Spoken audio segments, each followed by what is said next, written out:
그다음에 우리 교육 목표는 사도 바울이 그 젊은 동역자 우리 디모데가 교회를 조직하고 감독하는 일에 있어서 모범이 되었고 그런 영적인 은사를 의지하고 믿음의 선한 싸움을 싸울 수 있도록 옆에서 격려하고 권면하는 거예요. 저도 제가 할 수 있는 거는요. 제가 알고 있는 걸 가지고 우리 성도들이 이끄는 게 아니라 하나님의 말씀을 전해서 여러분들이 그것을 가지고 잘 하나님의 뜻에 따라 살아갈 수 있도록 옆에서 도와주고 권면하는 그게 저의 일이고요. 본문입니다.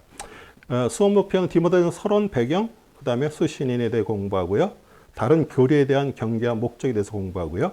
선한 양심을 붙든 자와 버려 파산한 자에 대해서 공부하고요. 중보자시며 속전이 되신 예수 그리스도에 대해서 공부합니다. 우리 속전은 우리 노예를 살려면 돈을 주고 산 거와 마찬가지로 우리 예수님께서 우리를 구원하시기 위해서 십자가에서 속전이신 생명을 주시고 우리를 받으셨어요. 그리고 장로, 목사와 집사의 자격에 대해서 공부한다. 우리 디모데 전후서에 나오는 그 장로라는 얘기는요. 우리 일반 우리 교회 특히 장로교회나 이런 데서 말하는 장로가 아니고 목사를 말하는 거예요. 그리고 집사는 우리가 다들 그냥 집사라고 이렇게 부르는 것은 다 서리 집사예요.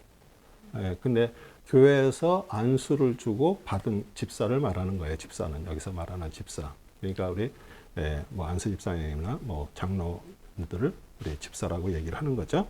그 다음에 경건의 신비에 대해서 공부를 합니다. 우리 디모데전서 서론입니다. 디모데 전후서는 우리 사도 바울의 서신 중에서 목회 서신이에요. 그러니까 목회를 어떻게 잘 할 수 있도록 돕는 것. 그래서 우리 목회자들이 여기서 이제 교훈을 받고요.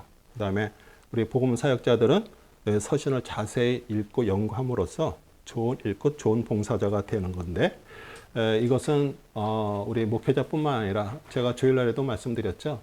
우리는 자꾸 평신도와 목회자를 이렇게 가르는 생각들이 있어요. 그렇지 않아요. 하나님은 다 부르셨어요. 우리를 하나님의 일하는 일꾼으로 다 부르셨어요.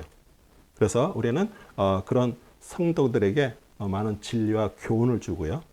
주제는 세 가지예요. 교리, 거짓 교리, 때문에 교회가 막 어려움을 겪고 있는 거. 근데 사실 우리가 진리를 알아야 돼요. 사실 오늘 우리가 이렇게 공부하는 거요. 진리를 알기 위해서 그러는 거예요. 네. 우리 교회를 오래 다녀도요. 정말 그 하나님의 진리에 대해서 정확하게 알지 못하면요. 이런 이단들에 와가지고 그 속삭임에 그냥 넘어가는 경우가 너무 많아요. 뭔가가 더 있을 것 같아. 그들은 항상 그렇게 얘기해요. 이거 말고 분명히 뭔가 더 있어. 어떤 분들은 혼자서 이렇게 막 성경을 이렇게 파는데 성경을 파도요. 복음은 너무 간단해요. 복음은 뭐예요? 예수님께서 십자가에서 죽으셔서 우리 대신 죽으셔서 대 때문에 우리를 구원하신 거. 그리고 그 구원을 가진 자로서 하나님께서 우리에게 이 세상에 보내실 때 우리에게 주신 다 하나님의 뜻들이 있어요. 그것을 우리가 이 세상에서 실천하고 살다가 정말 하나님이 내가 거룩하니 너도 거룩하라 이런 말씀처럼 하나님 안에서 말씀 안에서 점점 거룩한 하나님의 사람 성도가 그런 뜻이에요. 성도는 그냥 성도가 아니고 거룩한 사람이란 뜻이에요. 그래서 우리 마지막 날 우리 하나님 딱 만날 때 우리는 벌써 우리 모든 걸 다 투영해서 다 보고 계시는 그분 앞에 진짜 하나님의 사람으로 서 있는가. 그래서 우리는 그 일에 우리는 가는 거죠. 그래서 우리 그 다음에 공동체가 지켜야 될 질서와 신앙. 사람들이 모여 있는 곳이지만 이 특별히 교회는요. 세상에서 불러받은 하나님의 사람들에 대한 그 모임이에요. 그런데 거기에는 분명히 질서가 있고요. 또 우리가 특별히 또 거기에는 또 이렇게 리더하는 사람들이 있어요. 그러니까 이제 우리 장로, 목사, 집사의 직무에 대해서 이제 말씀하고요. 그 다음에 시대적 배경 수신인은 바울은 디모데전서를 AD 62, 63년 마게도냐에서 썼습니다. 우리 이제 서기라 그러죠. 예수님이 온 이후 after Jesus Christ 62년, 63년. 그 다음에 디모데는 우리 사도 바울의 대리인으로 예배소와 아시아 다른 지방의 교회를 섬기고 있고요. 그 다음에 디모데는 루스드라에서 아버지는 헬라인이었어요. 근데 어머니는 유대인이었는데 경건한 어머니 유니게 또 할머니 로이스 밑에서 정말 그 유대적 신앙교육을 양육을 받았고요. 또 구약 성경을 배웠습니다. 디모데후서 3장 15절에 보면 바울이 제1차 전도여행 시 헬싱키에 되었고요. 2차 전도여행 때부터 바울과 함께 사역을 했습니다. 그리고 예배소에서 3년 동안 가르쳤고요. 그를 도왔고요. 사도의 대리자로서 교회 장로들에게 안수하고 거짓 교리와 싸우면서 교회를 감독했습니다. 그래서 우리가 핵심 구절은 우리 바울의 인사와 디모데에게 다른 교리에 대한 경계, 우리 한번 같이 읽을까요? 디모데전서 1장 1절의 4절입니다. 우리 구주이신 하나님과 우리의 소망이신 주 예수 그리스도의 명령에 따라 예수 그리스도의 사도가 된 바울은 믿음 안에서 나의 아들 된 디모데에게 편지하노니 하나님 우리 아버지와 예수 그리스도 우리 주로부터 은혜와 자비와 평강이 있을지어다. 내가 마게도니아로 가면서 너로 하여금 에베소에 머물러 권면한 것은 내가 어떤 사람을 명하여 그들로 다른 교리를 가르치지 못하게 하며 꾸며낸 이야기와 끝없는 족보에 몰두하지 못하게 하려 함이니 이런 것은 믿음 안에 있는 경건한 세움보다는 오히려 의문을 일으킵니다. 아멘. 네. 우리 주벨 성경대학은 저희들이 이렇게 좀 말씀을 같이 이렇게 읽기 때문에 어떻게 보면은 또 이 자리를 통해서 또 우리가 또 같이 말씀을 또 읽고 또 그 말씀에 대해서 또 같이 이렇게 도움을 주는 그런 식으로 공부가 시작합니다. 그래서 하나님 예수 그리스도를 구주로 보내셔서 우리를 죽음에서 구원하셨고요. 여기서도 소망이 나오죠. 우리 소망 티그바는 밧줄이라는 뜻이에요. 그래서 오직 예수님의 보혈말이 우리의 밧줄이에요. 네, 다들 우리는 그 줄에 우리는 구원받은 자들이고요. 디모데를 믿음 안에 참 아들이라고 부릅니다. 성도에겐 참 믿음이 중요한데요. 그 믿음이라는 그 본질이 더 중요하죠. 왜냐하면 우리는 믿음을 통해서 구원을 얻었습니다. 그래서 우리가 구원을 받았다 이렇게 얘기를 하면 우리가 정말 하나님으로부터 구원을 받은 하나님의 사람이라 그러면 그 믿음도 그리스도의 믿음이 돼야 돼요. 우리는 다 신앙생활하면서 자기가 알고 있는 자기 믿음으로 다 시작을 해요. 그런데 그 자기 믿음을 가지고 평생을 신앙생활 했어도요. 만약에 진짜 그 믿음의 본질이 언제 그런 게 나타나냐면 우리의 삶 속에 어려움이 갑자기 발생했을 때 진짜 내가 믿음의 사람인지 아닌지가 그대로 거기서 나타나는 거예요. 그렇기 때문에 제가 누누이 얘기하는 것처럼 자기가 알고 있는 자기 믿음, 어쩌면 그 자기 믿음이라는 것은 자기가 만들어 놓은 하나님이라는 뜻도 있어요. 그런데 그게 깨지고 어디로 가야 돼요? 그리스도의 믿음 안에 들어와야 돼요. 네.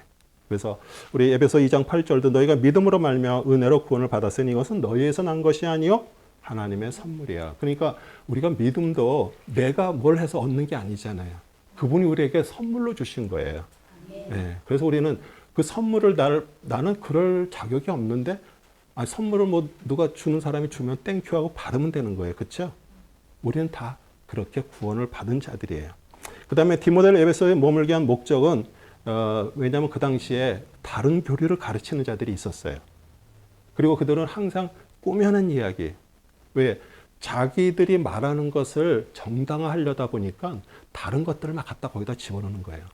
우리 목회자가 제일 중요하게 여겨야 될 부분이 뭐냐면 내가 오늘 말씀을 전하는데 어떤 의도를 가졌어. 만약에 교회를 성전을 건축을 하려는 그런 의도를 가지고 계획을 딱 갖고 있어. 그래서 성경 속에서 학계 같은데 그 학계 속에서 그 말씀 만약 가져와서 그 의도로 만약에 전하게 된다 그러면은 사실은 어떻게 보면은 그건 자기의 생각이 들어가 버린 거예요. 이게 정말 무서운 거예요. 그러고선 그걸 하기 위해서 다른 거를 막 갖다 집어넣어. 정당화시키려고. 이게 어떻게 보면 목회자들의 자기의 생각, 자기 이상, 자기가 원하는 대로 성도들을 끌고 가는 어떤 그런 부분들이 있는 거예요. 그래서 우리는 지금 그 거짓 교사들 다른 교리라고 여기서 이렇게 표현하는데 그리고 이제 끝없는 족보라는 것은 우리 유대주의자들 항상 그들이 강조하는 게 뭐예요? 그래 구원 받는데 구원 받은 후에도 그 율법도 지켜야 돼. 이런 식으로 계속 아브라함부터 시작한 그 모든 것들을 계속 이렇게 얘기를 하는 거예요. 그런 다음에 이제 또 자들이 많이 나왔습니다. 영지주의는 영지라는 것은 이제 그노시스, 안다라는 뜻이에요. 그런데 그들이 알고 있는 거는 하나님의 말씀에 대해서 알고 있는 게 아니라 자기들의 어떤 높은 자기들이 만들어 놓은 그것을 가지고 그것이 옳다라고 주장을 하면서 우리 그 에베소라든지 또 뭐 골로새서라든지 그 교회에 그들이 그런 거짓 교사들, 다른 교리를 가지고 자들이 있었어요. 근데 안다라는 것처럼 무서운 게 없습니다. 자기가 안다 그러는 걸 가지고 그거 가지고선 하나님의 사랑의 대상인 사람들을 막 평가를 하고 그걸 가지고 정죄를 하고 그러는 거예요. 그래서 왜냐하면 자기가 하는 게 틀릴 수가 있어요. 내가 배웠고 누구로부터 이야기를 들었지만 이게 진짜 하나님부터 아니면 말씀의 배경이 되어 있는 근거로 나오지 않은 어떤 것들이 있을 수가 있어요. 그걸 가지고 내가 알고 있다고 그걸 자꾸 주장을 하게 되면 거기서부터 이제 그 분쟁들이 생길 수밖에 없죠. 그래서 경계의 목적 디모데전서 1장 5절에서 7절입니다. 같이 읽겠습니다. 이제 계명의 목적은 순수한 마음과 선한 양심과 가식 없는 믿음에서 나오는 사랑이거늘 어떤 사람들은 이런 것들에 벗어나서 헛된 언쟁에 빠져 율법 sen성이 되고자 하나 자기가 말하는 것이나 추정하는 것에 대해서도 이해하지 못하느니라. 예. 그러니까 자기가 말하는 것을 이해하지 못하면서도 우리는 가르칠 수도 있는 거예요. 그렇죠? 예. 그래서 바른 교훈의 목적이 뭐예요? 우리 청결한 마음, 양심, 거짓 없는 그 믿음에서 나는 사랑이에요. 그래서 왜냐하면 이 사랑은요 모든 것의 종결이에요. 모든 것들을 다 덮을 수 있고요. 그래서 만약에 여러분이 정말 그리스도의 사랑이 여러분한테 부음받은 사람이라면 우리는 정말 사랑할 수가 있어요. 그런데 그 사랑이 가기까지 우리는요 아직 내가 원하는 사랑을 자꾸 하는 거예요.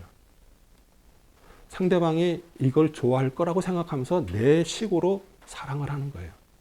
그게 그리스도의 사랑이 아니죠. 그렇죠? 경건한 자는 하나님께 예배드리고 성경 말씀을 읽고 듣고 순종하기를 좋아하고요. 이웃사랑은 율법의 완성입니다. 그래서 우리 구원 얻은 자들의 그 생활의 목표는 뭐예요? 하나님 사랑, 이웃 사랑이죠. 예, 그게 바른 가르침과 복음이에요. 그래서 사실 우리가 구원받고 하나님의 자녀가 되고 거룩한 하나님의 사람에도 살면서 우리는 뭘 하는 거예요? 내가 진짜 하나님 말씀하시는 사랑을 실천하는 것이에요. 율법의 바른 이해, 디모데전서 1장 8절에 10절입니다. 그러나 사람이 율법을 합법적으로만 사용하면 율법이 선한 것일 줄을 알노라. 알 것은 이것이니 율법은 의로운 사람을 위하시던 것이 아니라 불법자들과 순종하지 않는 자들과 경건치 않은 자들과 죄인들과 거룩하지 않은 자들과 속된 자들과 아벨을 죽이는 자들과 어미를 죽이는 자들과 살인자들과 음행하는 자들과 남자로 자신을 더럽히는 자들과 유기하는 자들과 거짓말하는 자들과 거짓되이 맹세하는 자들과 그 밖에 건전한 교리에 역행하는 자들을 이함이니. 예, 그렇죠. 율법은요 잘못된 게 아닙니다. 그리고 예수님은 율법을 폐하러 오셨다고 자꾸 그렇게 생각하지 마세요.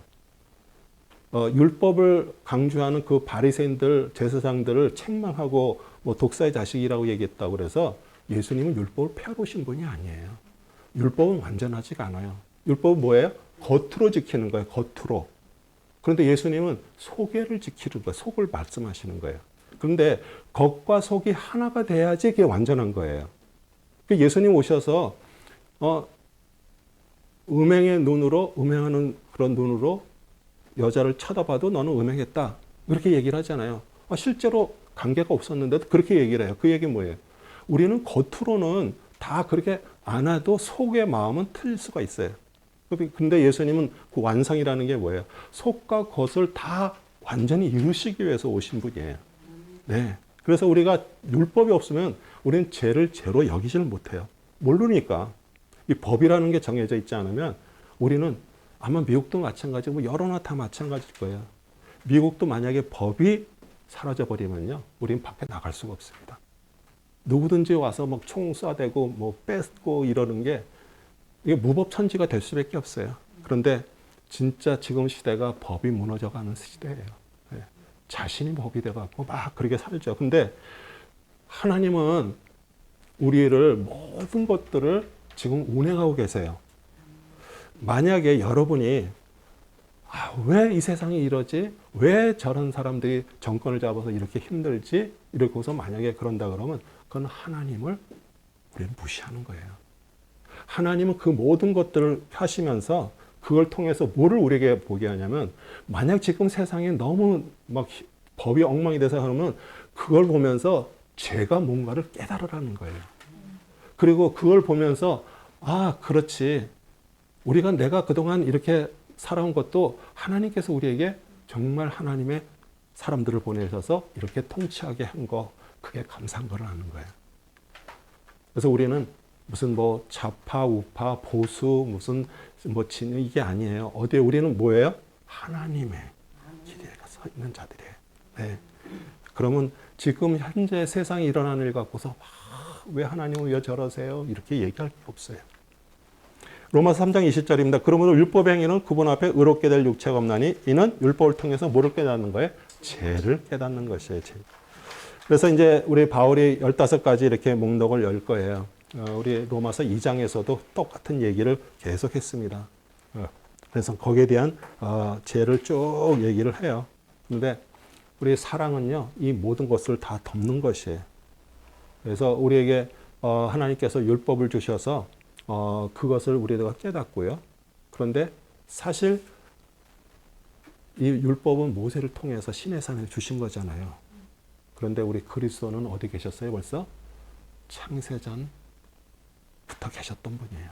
그런데 그리스도를 한마디로 얘기하면 사랑이에요. 그 사랑의 법이 벌써 오래전부터 있었던 것이에요. 그런데 그 어떤 법들에 대해서 그것을 덮을 수 있는 것은 사랑이에요. 사랑만이 그것을 이겨낼 수가 있는 것이에요.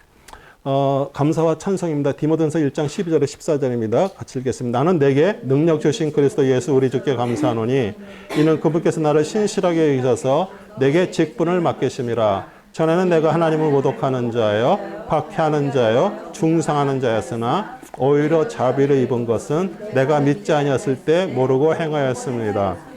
우의 주의 은혜가 그리스도 예수 안에 있는 믿음과 사랑과 더불어 넘치도록 풍성하였도다. 네. 아멘. 우리 바울이 예전에 어떤 사람이었어요? 예수를 믿는 자들을 핍박하고 죽이는 자였어요. 그렇죠? 네. 근데 자신이 예전에 무지함으로 그런 악을 행했다고 그래요. 근데 그 사람은 율법의 완전한 자였어요. 거의. 그렇죠? 그런데도 그 하나님이 이렇게 원하실 거야. 하나님의 생각을 자기가 가지고 있는 거예요. 그 율법주의자들은요, 하나님의 그 법에 딱 묶여 있어요. 그래서 그걸 가지고 전부 모든 것들을 그렇게 하는 거예요. 네, 근데 우리 사도 바울이 회개했죠. 우리 다메스토상에서 그리스도를 만났습니다. 장님이 됐어요. 그리고서 이제 눈이 떠지면서 눈에서 비닐이 벗겨지면서 이제 하나님의 사람으로 바뀌면서 어떻게 됐어요? 자기가 예전에 했던 그런 모든 것들을 다 뭘로 여겼어요? 배설물로 여겼어요. 그러니까 이제는, 그러니까 사도 바울은요, 우리가 볼 때는, 이야, 저렇게 몇 차 전도 여행을 떠나서 두드려 맞기도 하고, 배가 파산하기도 하고, 굶주리기도 하고, 동족들이 죽이려고 그러고, 또 돌에 맞아서 죽었어요. 그런데 하나님께서 다시 살아나게 했어요. 그런 모든 것들을 해도 자기는 그래도 오직 그리스도예요. 왜 그럴까요?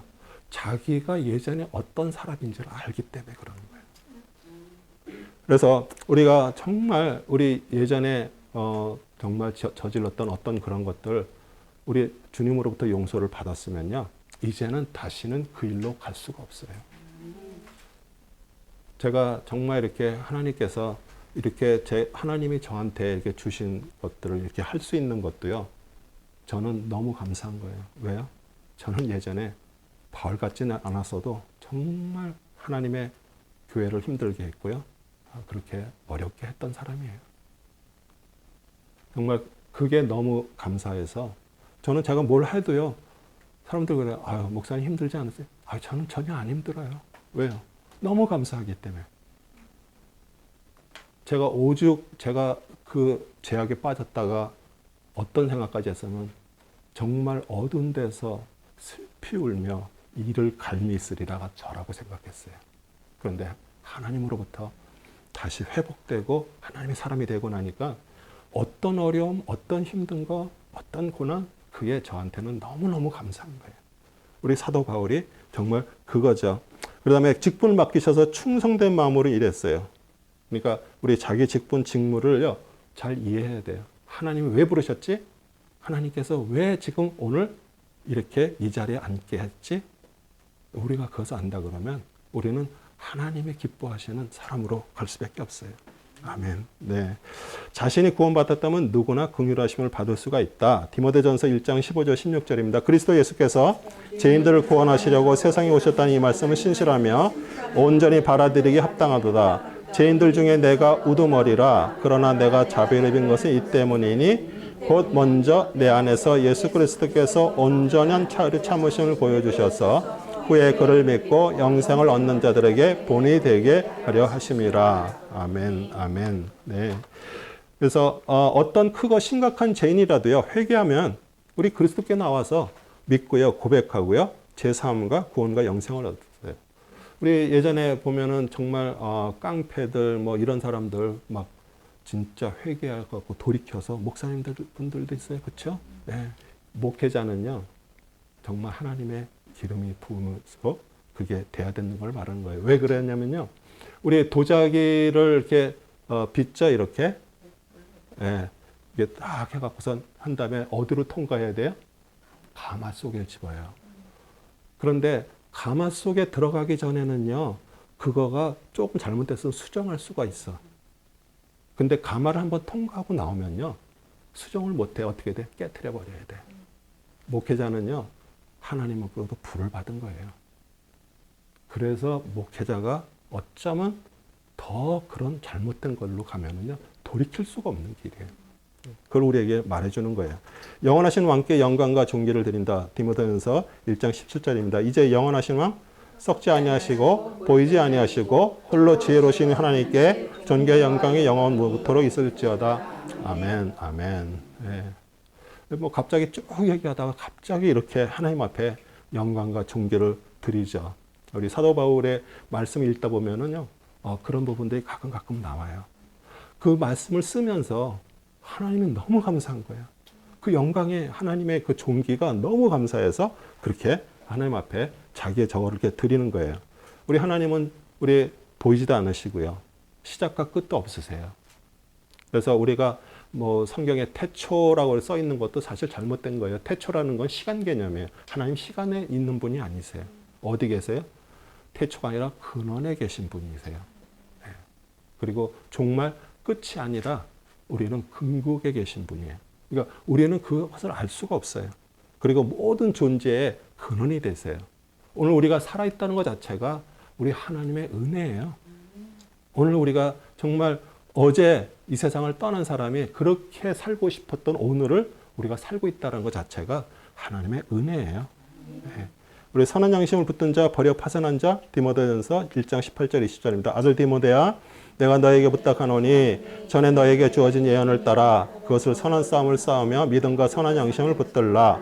어떤 사람들은 믿음에 대한 선한 양심을 내던짐으로 파선하였느니라. 그들 가운데 후메네오와 알렉산더가 있는데 내가 그들을 사단에게 내어준 것은 그들로 하나님을 모독하지 못하게 배우게 하라는 것이라. 네.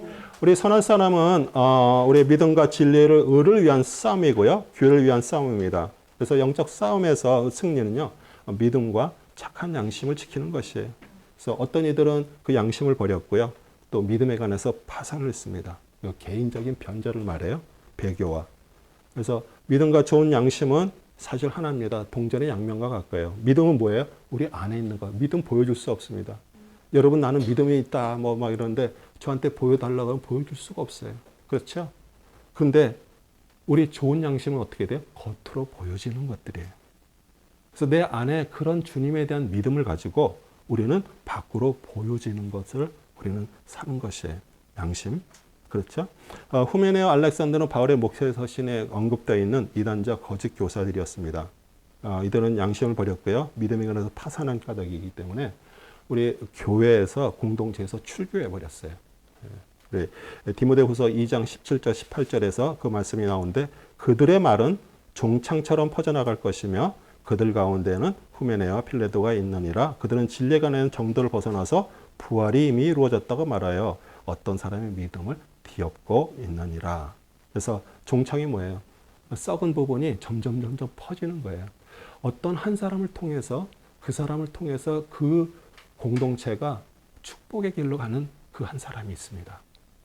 그 사람을 본받으려고 그러고 그 사람 때문에 은혜를 받고요. 그 사람이 정말 도와주고 위로를 주는데 또 어떤 데 그 한 사람으로 인해서 점점 주위가 악하게 오히려 하나님을 믿는 것이 아니라 자꾸 거기서 떠나는 그런 것이 되는 거예요. 그래서 그게 우리 그 한 사람이 그렇게 중요한 것입니다.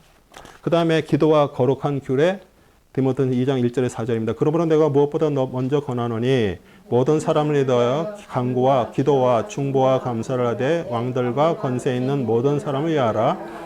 이는 우리가 모든 경건과 청량한 가운데 평안하고 조용한 생활을 하려 함이라. 이것이 우리 구주 하나님 앞에 선하고 기뻐하실 만한 일이니 하나님께서 모든 사람의 구원을 받고 진리의 지식에 이르기를 원하시느라. 아멘. 우리 모든 사람을 위해서 기도하고요. 또 모든 사람의 구원을 위해서 힘쓰는데 특별히 우리 중보 도고라고 이게 표현이 되는데 에트큐시스는요 다른 사람을 위해서 기도하는 거예요. 근데 우리는 어떤 때는 중보자는 오직 한 분 그리스도예요. 우리는 중보할 수가 없어요. 그러니까 우리 중보자이신 그분을 힘입어서 우리는 중보를 하는 거예요. 이해가 가시죠? 네. 그래서 하나님의 모든 사람이 구원받고 진리의 지식을 원하는데 우리 에스겔서 33장 11절 전반절에 보면 그들에게 말하기를 주 하나님이 말하노라 내가 살아있는 한 내가 악인의 죽음을 기뻐하지 아니하고 악인이 그의 길에서 돌이켜 사는 것을 기뻐하노니 너희는 돌이키라. 그러니까 하나님은 모든 사람이 회개하고 구원받아 하는 것을 말씀하셔요. 그런데 이 말씀하고 또 같이 이렇게 연결되어 있습니다. 의인이라고 말하는 어떤 사람이 그 믿음에서 떠나서 하면 그 사람은 버림받는다고 얘기가 써 있어요. 그러니까 우리가 그 믿음을 지킨다라는 거, 그런데 그냥 지키는 게 아니잖아요. 여러분 아마 하루 이렇게 있으면 별의별 생각들, 별의별 뉴스, 별의별 것이 여러분을 항상 주위에서 맴돌 거예요. 근데 내가 하나님의 믿음 안에서 하나님의 말씀 안에서 내가 그것을 계속 유지하고 그분과의 관계를 갖지 않으면 우리는 자꾸 그렇게 뺏기게 되는 거예요. 그래서 우리가 항상 너의 마음을 지키라. 참 중요한 말씀이죠. 그 다음에 중보자이고 속죄인 되신 그리스도 디모데전서 2장 5절에 6절입니다. 하나님 한 분이시요 하나님과 사람 사이의 중보자도 한 분이시니 곧 사람이신 그리스도 예수시라. 그가 모든 사람을 위하여 자신을 몸값으로 내어주셨으니 때가 이르면 증거되리라. 네, 아멘. 우리는 벌써 창세 근원 전에 하나님께서 우리 그리스도를 통해서 속전이 되게 하셨어요. 그리고 그 구원을 받는 그 길에 다 부르셨어요. 예수님은 요한복음 14장 6절에 그러잖아요. 예수님께서 그들에게 말씀하시기를 나는 길이요 진리요 생명이에요. 오직 그분을 통해서만이 진리에 이룰 수 있고요. 그분을 통해서만이 생명이 진짜 생명을 받을 수 있고요. 그 길을 통해서만이 하나님을 만날 수가 있는 것이에요. 그래서 오직 그분이세요. 예. 그래서 사도행전 4장 12절도 그러므로 다른 이에게는 구원이 없나니 이는 하늘에서 우리가 구원을 받을 수 있는 다른 이름을 인간에게 주신 적이 없음이라. 아멘. 그 다음에 믿음과 진리 안에 손을 들고 기도하라. 디모데전서 2장 7절 8절입니다. 이를 인하여 내가 설교자와 사도로 지명을 받았으며 내가 그리스도 안에서 참을 말하고 거짓을 말하지 아니하노니 믿음과 진리 안에서 내가 이방인들의 선생이 되었노라. 그러므로 나는 남자들의 성냄과 주저함이 없이 어디서나 거룩한 손을 들고 기도하기를 원하노라. 네. 네. 그래서 우리가 기도할 때 이렇게 손을 들고 기도하잖아요. 손을 든다는 얘기는 뭐예요? 하나님을 경외하는 그런 마음으로 우리가 손을 들지만 나는 항복했다는 뜻이에요. 나는 모든 것을 주님께 나는 항복했어요. 항복해가지고 나는 주님의 통치를 받기를 원하신다는 뜻이에요. 그래서 그 당시에는 이제 남자들이 모든 주체권을 가지고 우리 사회와 가정을 인도했기 때문에 남자가 그렇게 중요한 것이에요. 예, 가정에서도 또 그게 중요하고요. 진짜 온전한 온유한 마음과 진실한 마음을 가지고 우리는 가정을 하나님 앞에 바르게 인도해야 되고요. 여자들에 대한 교훈입니다. 디모데전서 2장 9절에 15절입니다. 이와 같이 여자들도 겸손한 옷차림으로 스스로 단장하되 수줍음과 정숙함으로 하며 따은 머리나 금이나 진주나 비싼 옷으로 하지 말고 오직 경건함을 고백하는 여자들에게 어울리는 선행으로 단장하기를 바라노라. 여자는 온전히 순정함으로 조용히 배우게 하라. 나는 여자가 가르치는 것이나 남자에게 권위를 행사하는 것을 허락지 아니하노니 다만 조용히 할지니라. 이는 아담이 먼저 지음을 받았고 그 후에 입으며 또 아담이 속은 것이 아니라 여자가 속아 범죄하였습니다. 그러나 그들이 정숙함으로 믿음과 사랑과 거룩함에 계속 거하면 여자가 자녀를 낳을 때 구원을 받으리라. 예. 여자의 그 인격적인 아름다움은 단정하고 수줍음을 알고요. 바른 정신, 절제심과 말과 행동이 있어요. 그런데 여기서도 보면 여자가 가르치는 것 이렇게 나오잖아요. 또 여자가 낳을 때, 자녀를 낳을 때 구원을 받으리라. 이제 이 말씀을 이렇게 놓고 성경을요. 문자주의라고 있어요. 문자주의 뭐냐면 성경을 있는 그대로를 맹신하면서 읽고 그렇게 지키는 거예요. 근데 이 성경이 우리가 만약에 문자주의를 가지고 한다 그러면은 이 성경이 쓰여진 시대가 있어요. 그렇죠? 이 당시에 그 시대적 배경이나 이런 거를 전혀 무시하고 그냥 이것 따라 만약에 한다 그러면은 사실은 그거는 우리는 성경을 가지고 자기 자신을 얽매이는 거예요. 그래서 우리의 문자주의가 그런 거거든요. 성경을 완전히 요 쓰여진 걸 그대로 내가 지금까지. 근데 그렇게 되면은 그런 사람들의 파생되는 데들이 뭐예요? 구약에서 뭐 돼지고기를 먹지 말라. 뭐 그 이스라엘 백성에 대한 얘기잖아요. 뭐 그런 걸 가지고서 지금도 돼지고기 안 먹고 하는 어떤 그런 걸로 이렇게 막 가는 거예요. 뭐 피를 수혈하지 않는다든지 뭐 이런 것들이 어떻게 보면은 성경을 너무 문자에 따라서 읽어서 그러는 거예요. 하나님 우리에게 이 성경을 이렇게 오랜 세월 동안 이렇게 주셨지만 지금 이 시대에 맞는 것을 우리가 거기서 분별하면서 우리는 또 하는 거예요. 그래서 지금 뭐 여자들 여기서 이제 가르치는 거 또 그다음에 이제 권위를 행사한다 이렇게 얘기하는데 그래서 이제 여자들 목사 안수를 안 주는 그런 데도 있고요. 또 주는 데도 있어요. 뭐 저는 뭐 그걸 가지고서 뭐 이렇게 뭐가 맞네 틀리네 이 얘기하는 게 아니에요. 지금 시대는 그 당시하고 지금하고는 틀리기 때문에 우리 여자분들이 가르칠 수도 있잖아요. 오히려 제가 신학교에서 공부하면서 한 가지 느낀 게 뭔지 아세요? 여학생들이 남학생보다 더 뛰어나더라고요. 공부 더 잘해요. 제가 보통 우리 남자들이 더 잘하지 않을까 이렇게 생각하죠. 저희 신학교에서 공부할 때 한 3, 40명 공부를 했는데 항상 10등 안에 여자분들이 거의 8명이 껴요. 그러니까 그 얘기는 뭐냐. 그렇게 어떻게 보면 하나님의 어떤 말씀에 대해서 공부하는 것도요. 더 뛰어난 부분들이 있어요. 그런데 그게 꼭 공부를 잘한다고 목회 잘하는 건 아니에요. 그렇죠? 그래도 그런 기회를 주는데 그런 거 안 줘버리면 어떻게 돼요? 그냥 공부하고 그냥 교회에서 그냥 봉사만 하는 거예요. 그래서 우리가 그러면 이제 여기서 여자가 자녀를 낳을 때 구원을 받으리라 이게 또 무슨 말인가? 하나님께서는 분명히 우리 선악 열매를 따먹은 후에 우리 죄가 들어오고 우리 남자는 어떻게 했어요? 너의 이마에 땀이 흐르고 해서 해고 여자는 무슨 고통을 주셨어요? 벌이 뭐예요? 해산의 고통을 주셨어요. 예, 그렇기 때문에 우리가 창세기 3장 16절이 되게 좀 중요한데요.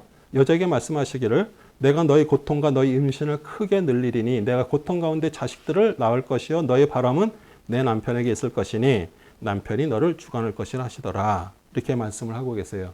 그러니까 아기를 낳는 그런 수고 그런 고통도 주셨는데 여기서 너의 바람이 내 남편에게 있다는 얘기가 뭐냐면 그 남편을 주관하려고 그러는 거예요.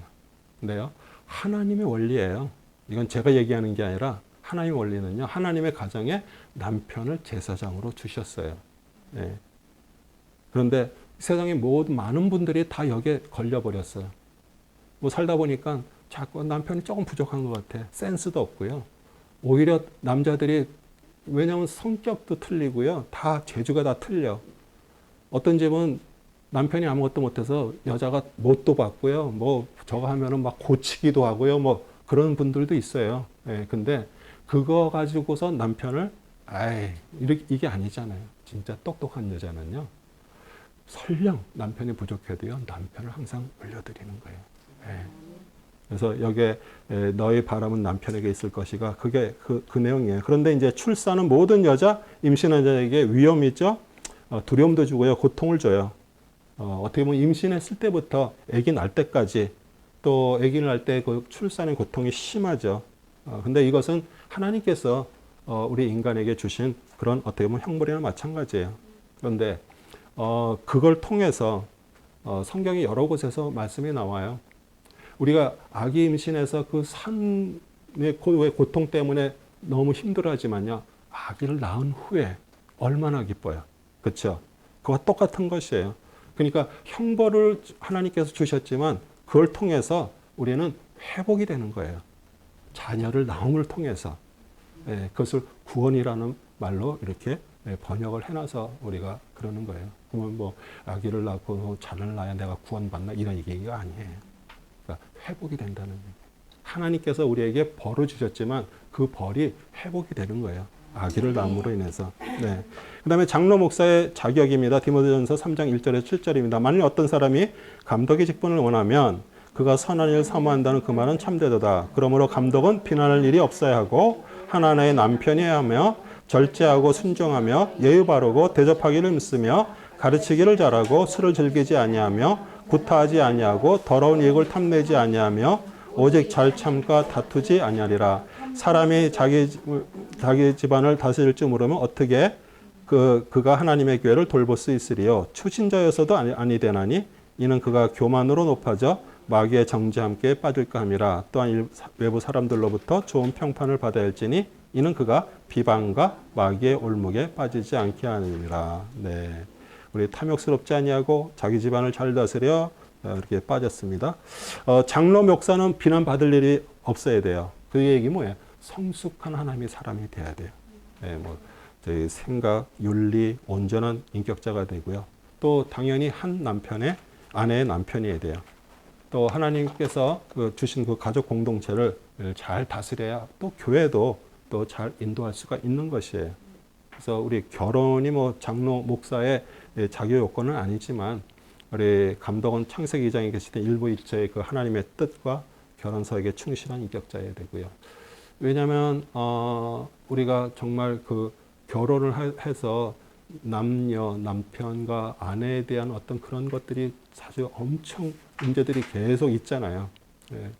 근데 그것들을 정말 스스로가 경험하지 않고서는 그거를 얘기할 수가 없던 것이에요. 그래서 장로 목사는 맑고 건전한 정신을 가지고 절제해야 되고요. 품행이 단정하고 존경하고요. 나그네 잘 대접해요. 왜냐하면 나그네 잘 대접하는 사람은요. 벌써 이 마음에 벌써 좋은 인격을 가지고 있고요. 잠언 19장 17절도 가난한 자를 불쌍히 여긴 자는 주께 빌려드리는 것이니 그가 베푼 것을 주께서 그에게 다시 갚아주시리라. 그리고 우리 장로 목사는요. 교인들을 가르치고 인도해야 하는데 그런 지혜와 능력이 필요해요. 그래서 성경을 정말 많이 잘 보고 배우고요. 또 중요한 게 뭐예요? 그대로 살아야 되는 것이에요. 네. 디도서 1장 9절에 가르침을 받은 대로 신실한 말씀을 굳게 붙잡아야 하리니 이는 반박하는 자들로 건전한 교로 건면하고 설득할 수 있게 하려는 것이다. 그래서 정말 제가 여러분 앞에서 또 이렇게 주일날 말씀을 전하고 또 이렇게 가르치는 이 자리에 서 있는 제가 진짜 그 가르친 대로 말씀을 선포한 대로 제가 안 산다 그러면 저는 하나님께 얼마나 많은 책망을 받아야 될까요? 그게 저를 항상 겸손하게 주님의 사람으로 저를 계속 만들고 있는 것이에요. 그 다음에 장로 목사는 또 술을 즐기지 않아야 되는데 뭐 사람이 뭐 술 한 잔 마실 수 있죠. 그렇죠? 뭐 이렇게 가족들이 와갖고 무슨 뭐 결혼기념일이야 뭐 이러고 뭐 한 잔 포도주 한 잔 와인 한 잔 마실 수 있어요. 근데 저는 예전에 술 엄청 먹었던 사람이에요. 근데 어떻게 돼요? 하나님께서 저에게 은혜를 베푸셨어요. 가끔 어쩌다 이렇게 애들 이렇게 야 엄마 저기 생일 축하 뭐 해갖고 가족들 모여갖고 와인 한 잔 먹을 수 있잖아요. 근데 전 한 잔만 마셔도 완전히 사람이 이상하게 돼버려요. 이게 이 머리가 막 완전히 그냥 이상하게 돼가지고 막 아침에 정신을 못 차려요. 이거 하나님께서 아예 딱 그걸 주셨어요. 그러니까 너무 감사하죠. 예. 근데 다 저와 같은 거는 아니에요. 그러니까 그거 마시고 안 마시고 그게 중요해요. 그러니까 뒤에도 집사에 대해서 나오는데 술에 임박히지 말라 그렇게 말씀이 있어요. 그런데 우리 잠언의 23장에 보면요. 내용이 쭉 나옵니다. 29절에 30절입니다. 화가 누구에게 있느냐? 슬픔이 누구에게 있느냐? 다툼이 누구에게 있느냐? 불평이 누구에게 있느냐? 까닭 없는 상처가 누구에게 있느냐? 충혈된 눈이 누구에게 있느냐? 술에 빠진 자들에게 있으며 혼합된 술을 찾아다니는 자들에게 이렇게 있다 그래요. 혼합된 술이 뭐예요? 요새 젊은 사람들 한국 사회에 보면 폭탄주라 그러대요. 소주 이렇게다가 거기다가 위스키 뚝 집어넣고 해갖고 이 술이 이거 혼합이 되면요, 이 엄청나게 강도가 센 거예요. 예. 장로 목사는 또 더러운 이익을 탐하지 않아야 됩니다. 탈세를 한다든지 불의한 방법으로 얻는 그런 물질의 이익을 말하는 것이에요. 그 다음에 장로 목사는 간용하고 온유하고 친절하고 예의가 있어야 되고요. 온유함, 친절함 우리 예수님의 성품이죠. 또 장로 목사는 다투지 않아야 됩니다. 다툼은 교만, 욕심, 시기오에서 나오고요. 장로 목사는 또는 돈을 사랑하지 말아야 된다. 돈을 노는 사람이 살아가는 데 있어서 중요하죠. 근데 주인이 돼서는 안 되는 것이에요.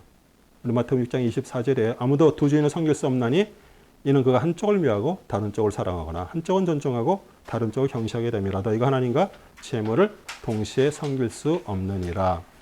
그 다음에 장로 목사는 자기 가정을 잘 다스려야 합니다. 왜냐하면 가정이 1차적인 인격 훈련장이에요. 그리고 가정에서 자녀들과의 그런 진지하게 신앙생활을 하지 못한다면 사실 하나님의 교회를 돌아볼 자격이 없는 거죠. 부족한 것이죠. 그래서 가정 목회를 잘해야 돼요. 저도 최선을 다해서 노력하고 있습니다.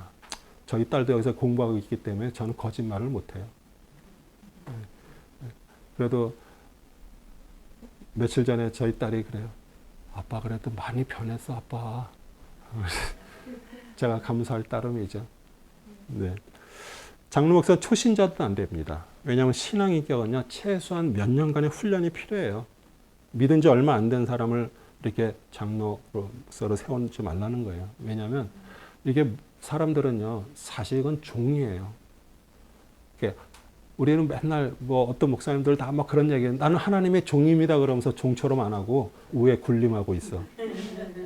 그러니까 진짜 근데 만약에 진짜 신앙이 아직 어린 사람이 만약 그런 자리에 올라가면요 어쩔 수 없이 교만이 나올 수밖에 없어요.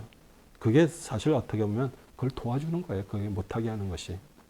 그 다음에 인격이나 도덕성에 있어서 믿지 않는 사람들에게 진짜 평판이 있어야 돼요. 좋은 증거가 있어야 돼요. 그 다음에 집사의 자격입니다. 내용은 거의 비슷합니다.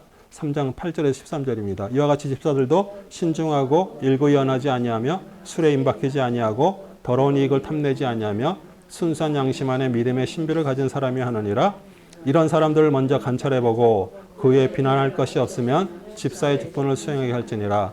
그들의 아내들도 이와 같이 신중하고 중상하지 아니하며 절제하고 모든 일에 신실해야 하리라.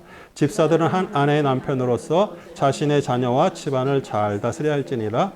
집사의 직분을 잘 섬긴 사람은 자신들을 위하여 좋은 지위를 얻고 또 그리스도 예수 안에 있는 믿음 안에서 큰 담력을 얻느니라. 그렇죠? 여기서 말하는 집사는 안수 집사님, 장로를 말하는 것이에요. 정말 품위가 있고 존경받아야 되고요. 신실해야 되고요. 또 일구의원은 뭐예요? 여기서는 이런 얘기했다 또 딴 데 가서 다른 그 말을 하는 거. 그거는 안 되고요. 그 다음에 술에 임박히지 만다는 이게 술에 중독돼서 정말 이 세상이 그 술로 인해서 이렇게 정말 거기에 이렇게 어딕돼 있는 그런 사람들이 이게 많죠. 그 다음에 더러운 일을 탐하지 말아야 되고요. 적게 벌어도요 정직하게 버는 것, 그 하나님이 원하시는 것이고요. 한 아내의 남편이어야 되고요. 또 가정을 잘 다스리고요. 또 그럴 때 담력 없는다는 얘기는 어디 가서도 정말 담대하게 얘기를 할 수가 있는 것이에요. 그 다음에 집사는 깨끗한 양심의 믿음의 비밀을 가졌고요. 거듭남의 체험을 한 자여야 되고요. 사도행전 6장 3절도요. 그러므로 형제들아 너희 가운데 성령과 지혜로 충만하여 훌륭한 평판을 듣는 7사람을 찾아서 택하여 이 일을 맡기고. 우리 정말 그 사도들이 이렇게 기도하고 말씀 전하는데 굳이 하는 일까지 이렇게 하려다 보니까 안 되겠다 싶어서 7 집사를 세웠죠. 그래서 그 집사를 말하는 것이에요. 장로 옥사의 집사 아내에 대한 자격, 아내들도 진지하고 품위가 있고 존경할 만하고요. 남을 뭐 악하고 거짓되게 비난하지 않는 자, 맑은 정신을 가지고 절제하고요. 또 그 아내들도 좋은 인격들을 갖추어야 돼요. 그 다음에 마지막으로 경건의 신비입니다. 우리 디모데전서 3장 15절에서 16절입니다. 참 중요한 말씀이에요. 같이 읽겠습니다. 그러나 만일 내가 지체하면 내가 하나님의 집에서 어떻게 처신해야 하는 것을 알게 하려는 것이라. 이 집은 살아계신 하나님의 교회여 진리의 기둥과 터전이라. 경건의 신비는 논쟁이 여지없이 위대하도다. 하나님께서는 육신으로 나셨고 성령으로 의롭게 되셨으며 천사들에게 배우셨고 이방인들에게 전파되셨으며 세상에서 믿는 바 되셨고 영광 가운데로 들려 올라가셨느니라. 아멘. 우리가 생각할 때 그 교회가 정말 하나님의 진리대로 바르게 인도될 때 거기에 하나님의 살아계심이 나타나는 거예요. 그래서 우리 교회는요, 하나님께서 이 세상에서 사람들을 불러서 모인 그 에클레시아예요. 그리고 우리는 이 세상에서 죄와 파멸에서 불러내셔서 구주가 되시고요. 또 우리를 왕으로 또 우리를 선택하셨고요. 때가 돼서 구원을 하셨습니다. 교회가 약해지면 하나님의 진리도 약하게 증거되는 것이에요. 담대하게 하나님의 말씀을 정확하게 담대하게 지키지 선포를 못한다는 얘기는 그 자체가 사실은 어떻게 보면 여러 가지 확신이 없기 때문에 그런 거예요. 교회가 흔들리면 하나님의 진리가 이렇게 흔들려요. 그런데 진리는 절대로 망하지 않습니다. 진리는 절대로 변할 수가 없어요. 그래서 여기서 말하는 것은 뭐 하나님의 어떤 것들이 그걸로 인해서 저거 된다 그런 얘기가 아니고요. 그만큼 교회가 중요하다는 것을 말씀하시는 거예요. 교회는 하나님께서 역사하시는 것이에요. 그리고 진리가 항상 선포되어야 되고요. 그다음에 목회자들은 하나님의 말씀을 선포해야 돼요. 자기가 알고 있는 지식, 주위에서 들은 뉴스들 이런 것들을 강대상에서 얘기하면 안 돼요. 사람들이 앉아서 말은 못해도 저거 내가 다 알고 있는 내용인데 왜 또 여기서 목사님이 저 얘기를 하실까? 이렇게 하는 거예요. 근데 오직 주님의 말씀이 선포돼야 되고요. 중요한 거 경건이에요. 경건은 우리가 무슨 뭐 수도사처럼 어디 가서 막 경건하게 사는 것을 말하는 것이 아니고요. 실제 삶 속에서 내가 죽고 주님이 계속 나를 위해서 살 때 그게 경건이고 거룩이에요. 그래서 다 그리스도에 관계된 것들이에요. 그리고 예수 그리스도는 신구약의 중심이고요. 우리의 믿음의 중심입니다. 또 우리의 모든 질문의 해답이시고요. 또 그분 안에 인생의 모든 문제가 해결이 있어요. 그래서 정말 여러분이 이렇게 공부를 하시면서 그 하나님으로부터 받은 것들을 갖고 계실 거예요. 이것들이 점점 쌓아지면서 이 안에서 주님이 여러분에게 여러분을 경건한 하나님의 사람으로 만들어 가실 것이에요. 그럴 때 우리가 변화가 되는 것이에요. 사람들이 볼 때, 와, 엄마, 예전하고 너무 틀려졌는데? 하나님이 만드시는 거예요. 우리가 막 돌을 닦아서 하는 것이 아니라. 하나님께서 이 세상에 사람으로 오셨죠? 그게 성육신이에요. 요한복음 1장 14절입니다. 그 말씀이 육신이 되어 우리 가운데 거하심으로 우리가 그 영광을 보니 아버지 독생자의 영광이요 은혜와 진리가 충만하더라. 너무 신기하지 않아요? 하나님이 우리 인간의 몸을 입고 이 세상에 오셨어요. 보이지 않는 하나님이 우리에게 보여줄 수 오셨어요. 그 예수님을 보시고 그 제자들과 그 모든 것들이 쓰여져 있는 이 성경이 우리의 진리고요. 이 말씀을 통해서 우리는 매일매일 주님을 만나는 거예요. 그 성경을 읽을 때 항상 특히 신약 같은 경우는 예수님의 복음서라든지 그걸 볼 때 그 말씀을 읽으면서 내가 그 자리에 있다라고 생각하세요. 예수님의 말씀을 선포할 때 내가 지금 그 자리에서 하나님의 예수 그리스도의 말씀을 듣고 있다라고 하실 때 거기에서 하나님의 은혜가 더 임할 것이에요. 그리고 우리 부활하신 그리스도는 40일 후에 제자의 본데서 하늘에 올라가셨어요. 올라가신 그대로 오신다고 약속했고요. 우리 주님은 오늘도 살아계시고요. 또 그 신성으로 성령을 통해서 또 우리에게 그리스도의 영 성령 하나님을 보내셨어요. 그래서 오늘 우리 살아가는 동안에 주님의 성령님으로부터 인도를 받고요. 네, 아멘. 네, 우리 다음 주까지 디모데전서 4장에서 6장 읽고요. 우리 일밍턴 책은 우리 499에서 510페이지까지예요. 그래서 한번 읽으시면 또 여기에 그런 또 좀 참고가 되는 내용들이 있을 것이고요. 네, 그래 질문 있으세요?